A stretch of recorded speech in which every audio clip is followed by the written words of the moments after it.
High guys, আসসালামু আলাইকুম। This is Nitra and welcome to my blog. Guys, আজকে হচ্ছে 19 তারিখ অ্যান্ড আজকে থেকে ঠিক 1 মাস পরে আজকের দিনে আমার পরীক্ষা, সেই বহুল প্রতীক্ষিত পরীক্ষা। অনেক বেশি নার্ভাস, অনেক বেশি টেন্সড, বাট আমার হাতে এখন নষ্ট করার মতো কোনো সময় নেই। সো চলুন আজকের স্টাডি ব্লগটা শুরু করা যায়। আমি জানি না আপনাদের সাথেও এমনটা হয় কি না, বাট আমার সাথে এই জিনিসটা খুবই হয়। কোনো একটা সাবজেক্ট আমার একটা সময় একদমই পড়তে ইচ্ছে হয় না, আবার সেই সাবজেক্টটাই অন্য কোনো একটা সময় আমার খুব বেশি পড়তে ইচ্ছা হয়। যেমন আই ডোন্ট লাইক আইসিটি, আমার খুবই বোরিং লাগে এই সাবজেক্টটা, বাট আজকে আমার ইচ্ছে হচ্ছিল আমি এটাই পড়বো অ্যান্ড আমার না এটা পড়তে অনেক বেশি ভালো লাগছিল।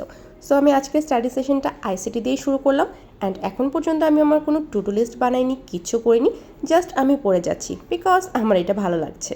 আর আমার কাছে মনে হয় আমাদের সবারই এমনটা করা উচিত। যখন যেই সময় আমাদের যে সাবজেক্টটা পড়তে ভালো লাগবে সেটাই পড়া উচিত, তাহলে কি হয়, পড়াটাও ভালো হয়, মনেও থাকে। A few moments later. Morning study সেশনটা কমপ্লিট করার পরে আমি চলে আসলাম আমার ব্রেকফাস্টটা রেডি করতে অ্যান্ড ট্রাস্ট মি গাইস, এখনকার সময় আমার কাছে খেতেও মনে হচ্ছে অনেক বেশি টাইম ওয়েস্ট হচ্ছে। আমি জানি না আমার সাথে কেন এমনটা হচ্ছে, বাট আমি যাই করছি আমার সবসময় শুধু একটা ভয় কাজ করছে, মনে হচ্ছে আমি অনেক বেশি সময় নষ্ট করছি, হয়তো বা পরীক্ষার জন্য নার্ভাসনেসটা একটু বেশি। সো আমি আমার টু ডু লিস্টটা রেডি করে নিয়েছি অ্যান্ড আজকের আমার টু ডু লিস্টে মেইনলি বাংলা আর ইংরেজিটাই আছে, তবে আমার আইসিটি পড়াটা এখনও কমপ্লিট হয়নি। আমি প্রথমে এটা শেষ করব, তারপরে আমি আমার বাকি টপিকগুলো মানে রুটিন অনুযায়ী আমার পড়াটা শুরু করব। অ্যান্ড গাইস, আমি একটা জিনিস আপনাদেরকে সাজেস্ট করব, এখন আমাদের হাতে আর তেমন কোনো সময় নেই। সো নতুন করে এখন আর কোনো কিছু শুরু করার ট্রাই করবেন না। এতদিন যা যা পড়েছেন সব কিছু ভালো মতো রিভিশন করুন, বেশি বেশি পরীক্ষা দিন অ্যান্ড নিজে নিজেই দেখুন যে নিজের অবস্থানটা কোথায় আছে, কোন কোন জায়গায় আপনার আরেকটু বেশি গুরুত্ব দেওয়া দরকার অ্যান্ড কোন কোন জিনিস আপনার অটোমেটিকলি ভালো হয়ে গেছে। আমি এখন ট্রাই করছি বেশি বেশি করে পরীক্ষা দেওয়ার, বেশি বেশি করে প্র্যাকটিস করার, যাতে আমার অবস্থান সম্পর্কে আমি একটা ক্লিয়ার ধারণা পাই অ্যান্ড সেই অনুযায়ী সামনের দিনগুলোকে আমি কাজে লাগাতে পারি।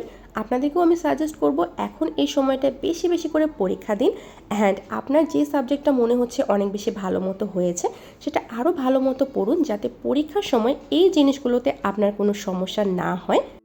Later.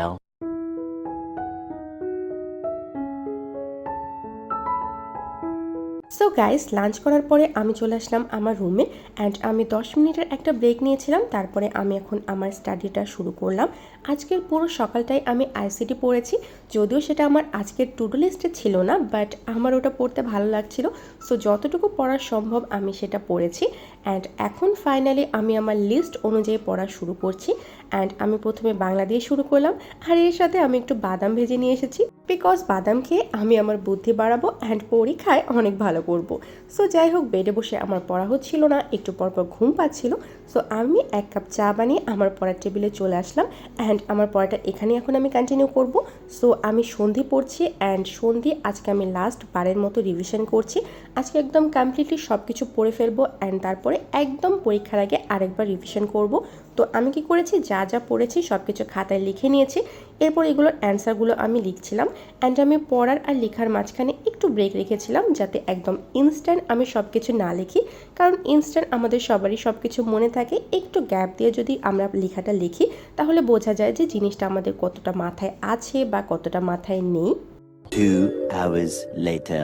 সো গাইস, মাগরিবের আজানের পরে আমি আমার নাইট স্টাডি সেশনটা শুরু করলাম অ্যান্ড গাইস, আমি যখন প্রথমবার বিসিএস পরীক্ষাটা দিই আমি খুব কম টাইম পেয়েছিলাম প্রিপারেশন নেওয়ার জন্য অ্যান্ড খুব কম টাইমের মধ্যে প্রিপারেশন নিয়ে আমি পরীক্ষাটা দিয়েছি। দ্যাটস ওয়াই পরীক্ষার হলে গিয়ে আমার কিন্তু বিশাল কনফিউশন শুরু হয়েছিল। আমি অনেক কিছু ছিল যেগুলো পারি, যেগুলো আমি পড়ে গিয়েছি, বাট আমি অ্যান্সার করতে পারিনি, আবার অনেক কিছু আমি ভুল অ্যান্সার করে এসেছি, বিকজ খুব কম টাইম ছিল। আমি পড়েছি বাট সেগুলো ভালো মতো প্র্যাকটিস করা হয়নি, লেখা হয়নি। দ্যাটস ওয়াই আমার কিন্তু অপশনের মধ্যে খুবই কনফিউশন হয়েছিল। দ্যাটস ওয়াই এবার আমি বেশি বেশি করে লিখে লিখে পড়ছি। 2000 years later. So right now আমি টোটালি টায়ার্ড, এক্সস্ট অ্যান্ড আমার এখন জাস্ট ঘুম দরকার। সো আজকের ব্লগটা আমি এখানেই শেষ করব অ্যান্ড আপনারা হয়তো বা খেয়াল করেছেন যে আমার ব্রেক নেওয়ার টাইমটা অনেক বেশি কমে গেছে, বিকজ আমি অনেক বেশি ভয়ে আছি, অনেক বেশি নার্ভাস। আমার কাছে মনে হচ্ছে একটু টাইম নষ্ট করলেও হয়তো বা অনেক বেশি কিছু হয়ে যাচ্ছে আর কি, মানে পরীক্ষার আগে যেটা হয় আর কি। So that's why. সো আজকের জন্য এতটুকুই। আই হোপ ভিডিওটি সবার ভালো লেগেছে। সবাই ভালো থাকবেন, সুস্থ থাকবেন। আল্লাহ হাফেজ।